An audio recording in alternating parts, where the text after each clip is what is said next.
Hello, and a warm welcome to the latest Reform Party podcast. We're going to do something a little bit different today.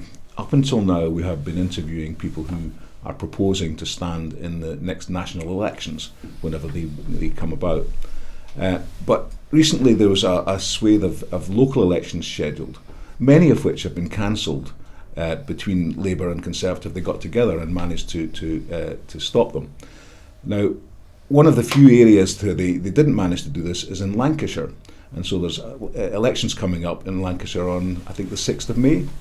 So obviously, from a reform point of view, we want to do as well as we possibly can in these elections. And so the idea of this series of podcasts is to introduce you to some of the people who have put their head above the parapet and are going to stand in the local elections. And the first person I have to introduce today is Ella Worthington. Hello, Ella. Hello. Right, so could you start telling me a bit about yourself? Sure. My name's Ella Worthington. I live in West Lancashire. I'm a business owner and have had several years doing What kind of business? I help people through this cost of living crisis by helping them reduce their bills at home. Uh-huh. And that is a business rather than it's got a business motivation. In other words, you make money from it. I make money, as you have to make money, but I'm also helping people save money. So right. It's through a network of people, and it's helping a lot of people in the UK that are struggling with the cost of living crisis. Right. And what ward in West Lancashire are you proposing to stand for? I am doing Skelmersdale West. Skelmersdale West? Yes. And tell me a bit about the ward. What's it like? It's a very mixed bag of people that live there, having, as any area, frustrated with what's going on in the local government, local councils up to national, relating to roads, antisocial behaviour. Lots of businesses are suffering due to the nuances of the new national insurance and taxes that they're having to pay. Tell me about it. I don't know how businesses today, especially from different sectors, are managing to survive. Immigration is a big one for most people. Not being able to get a hospital appointment, despite Labour announcing today that they've managed to. And have you a large migrant population in the ward? Sorry, you lost me there. Sorry, have you a large migrant population in the ward? Not massively, but it's a concern of most people because they're looking at it more of a national level. Mm. And are you aware of the role of a council? Have you had any training from the party, or? I've had some training. We've just started, so we're just starting to campaign. We were having group meetings and having some training relating to how we're going to campaign, how we're going to move forward, what to do on our social media, etc. So we've got a meeting this Thursday actually to understand what we're going to do moving forward with the campaign and everything. So it's looking very positive, exciting. Indeed. And have you attended any council meetings? Do you know what goes on there? I haven't attended a council meeting relating to reform, but I have been involved with councillors in the past. Ah. And how did you find that? Absolutely fine.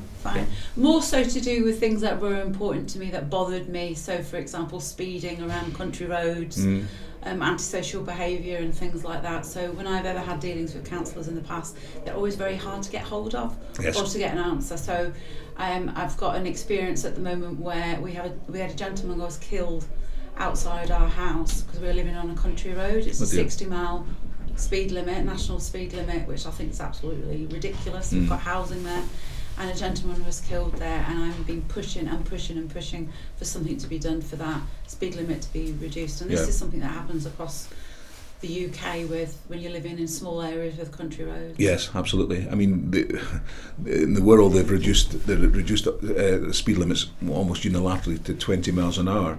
And so I think that's gone far too far in the other direction, but there we go. Yes. So, how did you first get interested in reform? I would say over the last year and a half, 2 years, I've been following them. I'll be honest with you, I've always been a Conservative voter. Right. Become very disillusioned to what they're standing for and what they're doing, and also the lies. You know. Never been a Labour voter at all. I don't support on their mindset and what they do and their leaders. And then I've been following Nigel, as I've said, and what they stand for as a party and what they want to fight for, effectively getting our country back. That is what that's what I believe in, and that's what I stand for. Whether that's relating to farmers, pensioners, the UK person, the British person, it's all about standing for them. And most people in this country have worked so hard, and to me, they're getting done over. Yeah. Especially by the Labour government. I look at my auntie who's nearly 86, and this is disgusting. She's in a different area. She's in Lincoln. She was supposed to be admitted to hospital last week. She's got a failing heart, and the hospital said they hadn't got a bed for her, so they sent her home.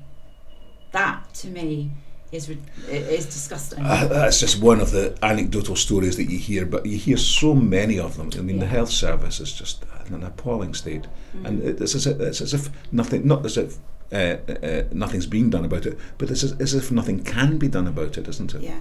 So I have actually said, if something happens to my auntie while she's not in hospital, I will be taking that hospital to task, because she's nearly 86. She should have been put in hospital because her heart is failing. Yeah.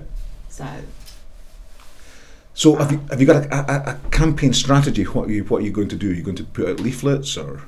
Well, we're starting with this podcast, which is fantastic.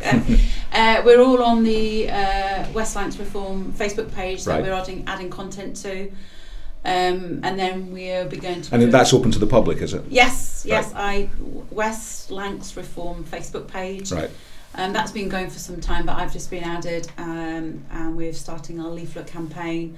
We don't want to start too early, but we will be starting and going around the wards, campaigning for ourselves and for West Lancs, really. Right. And are the leaflets being provided centrally, or are you having to print your own? I think we are printing those. Not myself personally. I heard a little story. I don't know if it's true or not, but I heard a little story that there was going to be central funding for because Reform feels so strongly that we want to make such an impression in these local elections in Lancashire that they're going to be putting some money behind it. So. Yeah, there is some money behind it. I'm not personally reprinting them, but our area is organising that and doing the print work, design work, etc. And do you think you'll be campaigning on local issues or on national issues? Local and national, because most local issues are national level. So who doesn't have antisocial behaviour?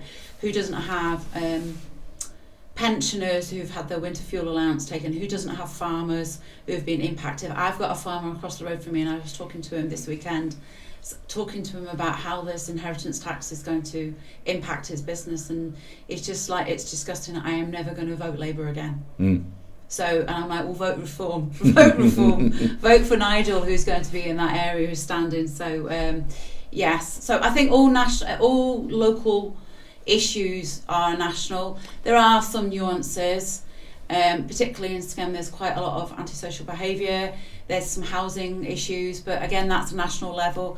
But my area, it's quite, as I said, a mixed bag. There's quite an affluent area, and not so affluent. So we have to cater for everybody. There needs to be better transport infrastructure there, and the potholes need to be sorted. Every time I go over a pothole, I think, wow. Yeah, I was speaking to Simon last week, and he was saying that some of the roads up in Lancashire are just appalling. Yes. Hence, I've got through a lot of tyres. Replacing my tyres a lot. So when you get onto council, and I'm sure you will, by the way, you seem Thank you very much. Very competent. And I mean, what you've got to understand with council elections is that the turnouts are so low, and what tends to happen is that year after year the same people get elected on virtually no vote at all. Maybe 100 people or 150 people who vote, and they vote because they tend to vote on tribally. So they'll vote Labour because it's a Labour. They've always supported Labour, or Conservative because they've always supported Conservative. But they don't really think about it. And what happens is you end up getting councillors who are in for 20, 30 years in the council, and they're not any good. They're useless, in fact. But people, because there's no real democracy, there's not a big turnout of people coming to vote, then they're allowed to just get away. And the quality of the people is terrible. And what tends to happen is that they're again and again and again they make the same bad decisions. Now I see reform in local elections being. I think you'll find you get a huge boost And because we're so popular at the moment and so on, I suspect you should be going to try and get several hundred votes from your locality. And if you do that, you'll get elected. Yeah, I just know from the last elections there was a huge no turnout. It's quite shocking, but as the old adage goes, for things to change, I have to change. And that's overall, national and local. So we have to make a change. We have to try and inform and educate people to go out there and vote. And in fact, I was in Liverpool last week. All right. And I'm like, you must. And I was talking to people on some different issues. And I said, are you going to go and vote? They're like, no. I'm like, but if you want change, you have to go out there and vote locally. You can't sit at home and complain if you're not prepared to do anything about it. That's like anything in life, right? If you're worried about your weight, or if you're a smoker but you complain about it but you don't do anything about it, nothing's going to change. And that's the same with voting and what you want in life and what you want from your government. You have to make a change. You have to step up. We have to all take responsibility. Absolutely. And when assuming you get elected, is there any particular area of the council, committees or whatever that you would? I mean, you mentioned roads. Is that you would go on the transport committee? I'm not sure yet. I'm going to see what's going to happen. I mean, I like community. I like helping people. I've done a lot of charity work in my past and raising money. I'm just going to see perhaps where Simon would like to put me. Oh, Simon's going to do it, is he?